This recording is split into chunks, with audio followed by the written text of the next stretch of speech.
Hey everyone, you'll often hear us talking about the value of having the data you need to better forecast the likelihood and location of threats to your people, assets, and operations. There's no better time of year than heading into the summer to take a look at how something like seasonality might impact the crime profile of an area significant to your business. We oftentimes hear that we have upticks in incident volume tied to crime, especially violent crime headed into the summer months. But how true is that? And how might having a better understanding of that materially impact the decisions you make tied to your security operations? Well, let's take a look. Today, we're going to be looking at Chicago. And as we drill down into the city and we pull up our analytics panel, we can quickly see changes in incident volume over time. Pushing this back 3 years so we can get a better feel for changes over time, we can see peaks and valleys tied to the summer months and overall incident volume.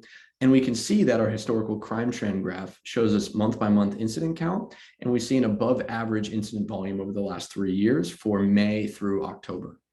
Now, focusing in on violent crime, we see that even more exaggerated with incident counts way above average for May through October. And we can see these peaks get a little bit higher above average as compared to that overall crime profile at the city level.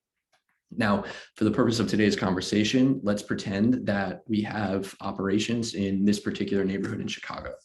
So clicking on this neighborhood gives us a quick understanding of crime volume and what might be causing these peaks and valleys tied to incident volume and relative risk severity. So we see high rates of robbery, high rates of auto theft, assault, petty crime. We can see that this neighborhood is pretty consistently in the medium to high risk relative to the city of Chicago. And here we're looking at our incident volume over the last 3 years. We see incident volume resuming its pre-pandemic levels, and we see this uptick that we have headed into the summer months. Now, within this neighborhood, this seasonality chart looks a little bit different. We see way above average volume of incidents for May, June, July, a little bit of a drop off here in August, September, and then this uptick here in October, and then slightly above average reports here in April. So it looks like April through July are really the peak crime volume months for this particular neighborhood.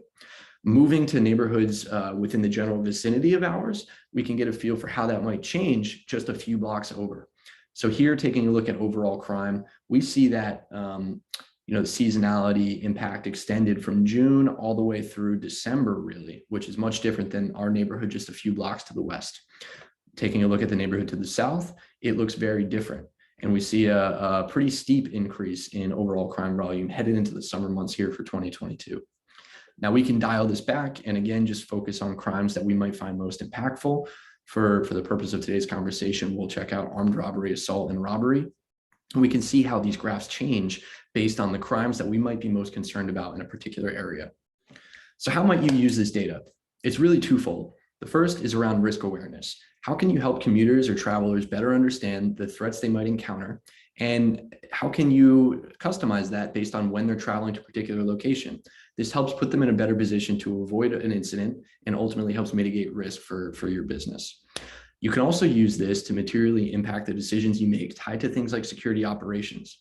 If you could better forecast changes in crime volume, how might that help you scale up or scale back your guard force deployment? Give you the ability to optimize overhead budgets so you're not spending when you don't have to, and the ability to reprioritize that to fund other security initiatives or find new ways to provide value to the broader business. If you found this interesting, please reach out. Happy to go through a specific city that might be relevant to your business. And I appreciate you watching. Have a great rest of the day.